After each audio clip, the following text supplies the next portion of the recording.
Hare Krishna, we have the great opportunity to be with His Holiness Srila Bhanu Swami, who is a disciple of His Divine Grace A.C. Bhaktivedanta Swami Prabhupada, and a very dear god brother of His Holiness Srila Jayapataka Swami Guru Maharaj, and has been participating in many of his preaching activities together, and usually in South India, where he is based in the city of Madras, many times during the South Indian safaris, which is headed by His Holiness Jayapataka Swami Guru Maharaj, along with a big group of devotees from the world over. Always Srila Bhanu Maharaj has an important role and important participation. I would like to start asking a series of questions from Maharaj to see what is his opinion, and when he met the first time Jayapataka Maharaj, and all gradually how they together participated in serving Srila Prabhupada and his mission to preach the Bhakti cult all over the world.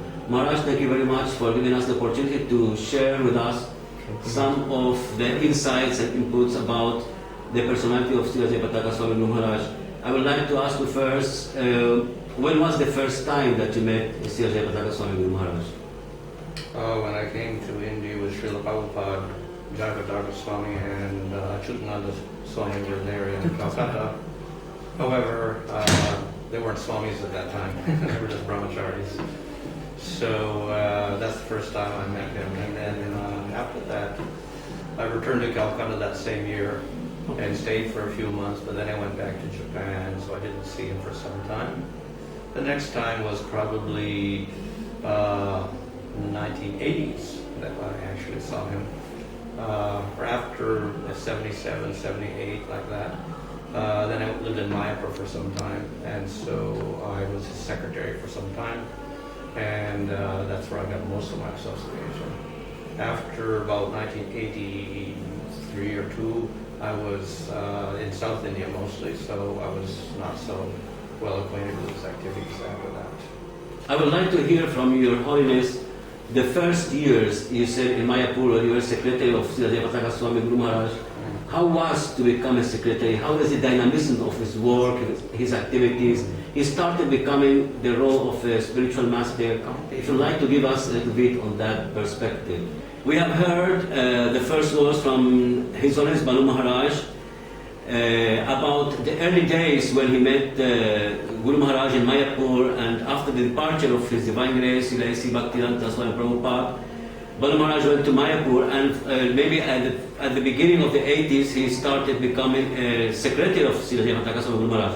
We would like to know from you, Maharaj, what is to be a secretary of Jayapataka Maharaj with all the dynamism that implicates to work with a person who is like working almost around the clock and start becoming a spiritual master. This means a lot for the devotees to know what are, let's say, the special features in that personality in those days.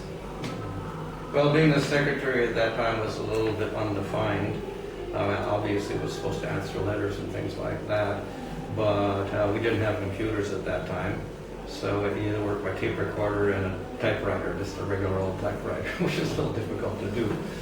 As well as that, at that time, most of our travel was in India, and we also traveled by train most of the time. So we never got too much secretarial work done because of that. Most of the time we were traveling around on trains and things like that. So, and then he got busy with so many things that we hardly ever had time to answer letters or whatever. So I just more or less accompanied him around everywhere he went, South India, North India, wherever he went.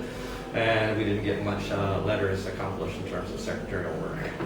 Maharaj, tell us what is traveling with Jayapataka Maharaj, how he has certain impacts wherever he goes, what is the feedback of the people, and how he inspires people to embrace Krishna consciousness. Well, my main time was between, let's say, 80 and 84, I suppose, in that area, during which time I traveled with him in India, and during the beginning of the Namhat era, when we first established the Namhat in Bengal.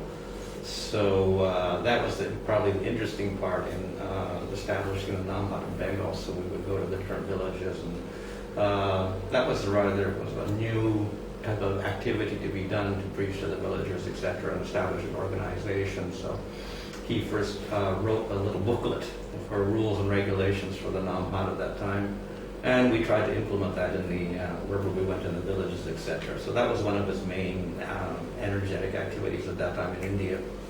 As well, of course, he was the GBC for a lot of areas in India, so he had to visit the temples and just organize the management systems there for the different places, which were at the very beginning at this stage. They were very small temples, most of them, except for Mayapur, of course. Can you tell us about the inspiration? Represent Prabhupada in every town, every village, basically in India. How was this done by Jayapataka Maharaj? Well, as you say, his main impetus was somehow to spread the message of Lord Chaitanya to all the people. So that's why he established systems like the Namaha system to help develop this. That's when it was, and then later on he got into the congregational ministry. The same idea was therefore a systemized way of preaching to people who didn't necessarily live in temples. So that was one whole area of his preaching, to preach to the people who weren't going to live in the temples. And he put a lot of energy into that in India and other places around the world. And of course the other was of directly managing or supervising temples as well.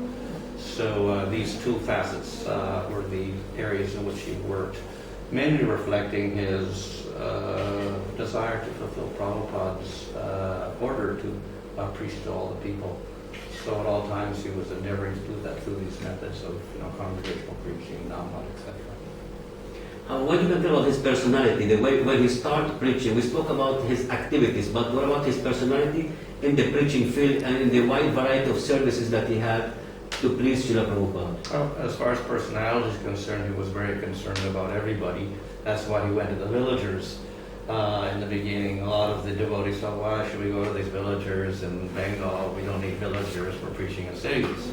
But he said, well, we have to preach to everybody, and Bhaktivinoda established this Namaha, so we can use this as a system to conquer all of Bengal. So that was his compassion attitude towards everybody. You wanted to include everybody, not just city people. So that, of course, was his idea in preaching to all types of people, not only in India but around the world, that he didn't want to just limit the preaching scope to a certain type of people, but to get to all people, because of his very expansive, merciful, compassionate nature. Maharaj, which year he took sannyas from Sri Jayapataka Swami Maharaj? Because all you are his god brother, somehow or other he inspired you. Bhanu Maharaj is also sannyas disciple, along with 14 disciples of Srila Prabhupada who took sannyas from Jayapataka Maharaj. Bhanu Maharaj is amongst one of them. We'd like to know what inspired him the most to take the sannyas ashram order from Jayapataka Maharaj. Well, actually, I think it took place in 1984, I think. At that time, there was a drive in ISKCON to make more sannyasis, I believe. I was not so much interested myself whether I was a sannyasi or brahmachari. It didn't really matter, actually, because I didn't put too much importance on the position or the title or whatever. So my life really didn't change one way or the other from taking sannyas. So for me, it wasn't such an important thing. But since I was always traveling with them, etc., it was maybe, say, convenient at that time to do so. So there was no special ambition on my part to be a sannyasi at all, actually. But what inspired you to take from him and not from another person? What are the features? Well, I was just traveling with him all the time, and that's why. He's the main person we met. Only other time I met other sannyasis was during a Mayapur festival or something. Then they would disappear, so you never saw them. Yeah, Maharaj, now I want to start talking about Jayapataka Maharaj as a person, Jayapataka Maharaj as a leader, Jayapataka Maharaj as a devotee. How do you see Jayapataka Maharaj if you want to define him? If you'd like to describe Jayapataka Maharaj, because you know him very well, how would you describe him in its wide way of that the word encompasses describing the personality of Jayapataka Maharaj? Well, he's loyal to following Srila Prabhupada's instructions and trying to keep ISKCON a unified movement rather than have it divide up into little segments. So that's probably his main vision, to somehow see that as a unity with ISKCON, because he believes that was Prabhupada's main mission, to have a unified movement spread all over the world. So I think probably wherever he goes, he tries to solve the differences and create some sort of unity among all the different devotees, even though they come from different backgrounds, languages, whatever. You have seen how Jayapataka Maharaj has been like in the front of a battle with so many conflicts that ISKCON has been facing through over the time, all the seasons in many places in the world. And always the GBC, when they need someone to go and solve certain problems in certain difficult areas, Jayapataka Maharaj's name comes at the top of the list usually. I would like to take from you a little bit, what's your impression on how Jayapataka Maharaj tried to solve these conflicts all over the world and in the most conflictive or difficult areas?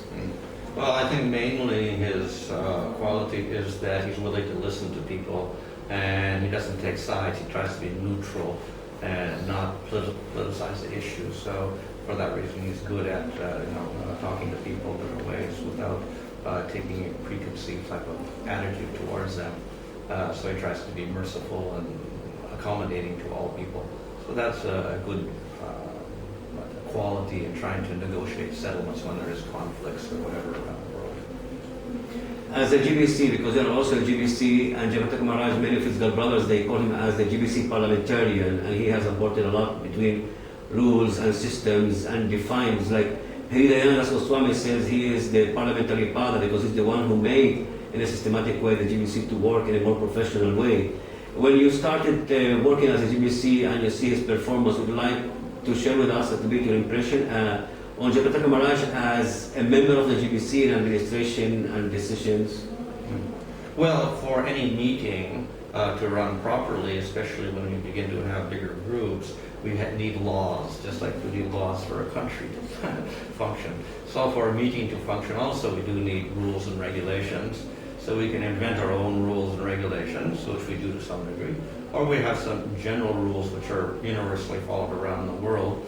So he was intelligent enough to pick up those rules for, how to run meetings, etc., and whatever, and incorporate that into the GBC rules. So we have a procedure for discussing things, because it may get very chaotic when we have a lot of people wanting to speak. So we have to have some sort of system for who speaks when, etc. So otherwise we will have fruitless discussions where everybody argues, which was how it began in the beginning of the GBC meetings. There was no rules.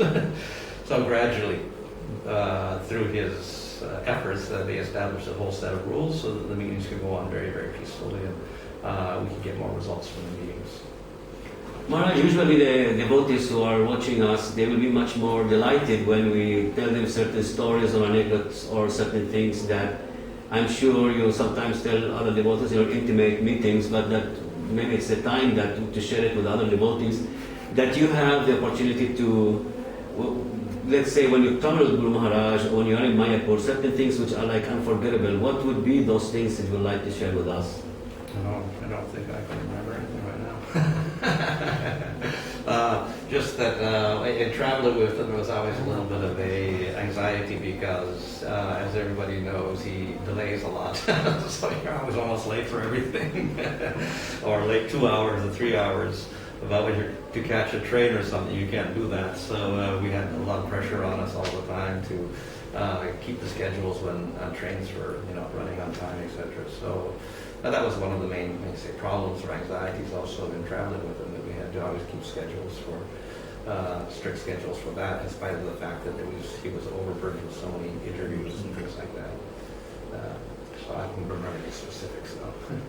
One of the different activities that Jayapataka Maharaj serves Srila Prabhupada and the movement, which the one attracts you the more, where you see he is, let's say, excellent in his service, which one of all his services inspires you the most, that you feel, oh, this is Jayapataka Maharaj, this is the way he does it, I'm very much pleased. For example, if you like to judge these things. Well, I see his main work is the idea to spread the Krishna consciousness movement to all people. So for that reason, he made systems like Namhat and congregational preaching ministry, etc. And he put a lot of work into that. So that's a very great asset for the whole movement, something that everybody can appreciate. In the beginning of the movement, we didn't have things like a Shiksha program, for instance. So people were either initiated or uninitiated, and there was nothing in between. But then he was thinking about how to encourage everybody, so he developed a whole system where we go through Shraddhavan and Sevaka, etc. So this encourages people to come up to the standard of initiation. So that's one of his very intelligent ideas that he began, and it's very popular and most of the places in the world. So that's like one of the ideas that he has. So he's quite creative in that way to try to and find means of encouraging people to take to Krishna consciousness to become steady. Maharaj, coming to the end, these two parts of the end, if you would like to define Jayapataka Maharaj in few words, how would you define him as a devotee and his personality? Well, we can just put it in a few words like compassionate and equal-minded, very, very fair-minded person. Maharaj, because you are very close to Guru Maharaj as a friend, as a god brother, you have been working together. After 2008, October 23rd, when the stroke happened, Guru Maharaj's health collapse and all these things, you have seen how he has been performing his duties unstoppable and all those things. I would like you to talk about Jayapataka Maharaj after the stroke. Well, as we see, he's still very determined to do his preaching work, and very fortunately his mind is still intact, so he still has alertness, etc. And even when we have our meetings, he still understands the rules, etc. to follow, and will point them out if there's some violation of the rules, etc. So his acumen and sharpness is still there in that regard, and his enthusiasm to keep preaching and travel, in spite of the fact that it's very, very difficult now for him to do that, is there. So that's a very good indication of his determination and effort to keep the preaching going. Maharaj, is there any difficulty you had gone through in your preaching that you had to rely on Jayapataka Maharaj, that you would like to tell us if there is anything that you remember now? Just that when there are some heavy conflicts, usually we call him to help solve the problems. If it's over, usually it's personality conflicts between devotees. So at that time, we usually call him to help resolve the issues. Maharaj, the last question is that what would be your message to the disciples of Jayapataka Maharaj, because you know him? Suppose after he leaves this world, or the service to Srila Prabhupada ends physically, or what inspires you to tell the devotees and disciples in general? This would be very nice to hear from you. So the main message is that all disciples should think of themselves not only as disciples of Jayapataka Swami, but they are members of ISKCON and followers of Srila Prabhupada. And of course, that is Jayapataka Swami's also the idea that we're also under the shelter of Srila Prabhupada, so that whether he's here or not here, that doesn't really matter. What really matters is that we stay unified as a movement and continue to serve ISKCON. Maharaj is one of the most important scholars that the International Society for Krishna Consciousness has, and he's known as a Pandit. He's very much well versed in the Shastras and also in Sanskrit language. He also translates certain books, and is writing very profound books and very deep realization into the Vaishnava Vedanta. And he also knows many of the different schools of thoughts that the very rich Vedic culture has. We would like to ask him a few questions which are philosophical for the benefit of all the devotees. The first question I would ask Maharaj would be, how would you define in a philosophical way the concept of the Vaishnavism in difference to the non-Vaishnavas' understanding in India, basically? Maybe the differentiation between Advaita and Dvaita Vedanta. What is the difference? The difference is that the Vaishnava believes in a God who has a form, qualities, activities, who is very beautiful, and with whom we can have a personal relationship. The impersonal views of Shankaracharya are that ultimately God has no form, no qualities, and we don't have a relationship with God because we become God. So there's a big difference. Maharaj, how we can define in the right way Achintya, Aveda, Avedatata, because there is a conflict in defining it. Well, the conflict is difference and no difference. The difference is, of course, that we say that the jiva is separate, eternally separate from Supreme Lord. The non-differences that we're going to say, they're all one, like the Advaitis. So we say both. That's where the conflict comes. At the same time, when we say Abeda, we do not mean Abeda or non-difference in the same way that the Mayavadis say, because the jiva never becomes God. The jiva is always a jiva. But there is certain non-difference in the sense that the Lord is the origin of the Shakti, Jiva Shakti. And the Shakti and the Shaktiman are non-different. So in that sense, God and the jiva are one. But we do recognize the difference also. So we do put a little bit more emphasis on the difference than on the non-difference in the Veda concept. But we call it achintya, which means inconceivable, because it looks contradictory to say difference and non-difference. So how to solve that problem? So we say a Shakti of the Lord is such that he can accommodate contradictions which we cannot solve, but which are perfect for the Lord. So Hare Krishna movement means to chant the name of Krishna, particularly the Hare Krishna mantra, which is non-different from the Supreme Lord, in order to establish a relationship of affection and love, which is unconditional. That is, we worship the Lord without asking for anything, simply to please Him. The result of which is we get eternal bliss in the spiritual world. Okay.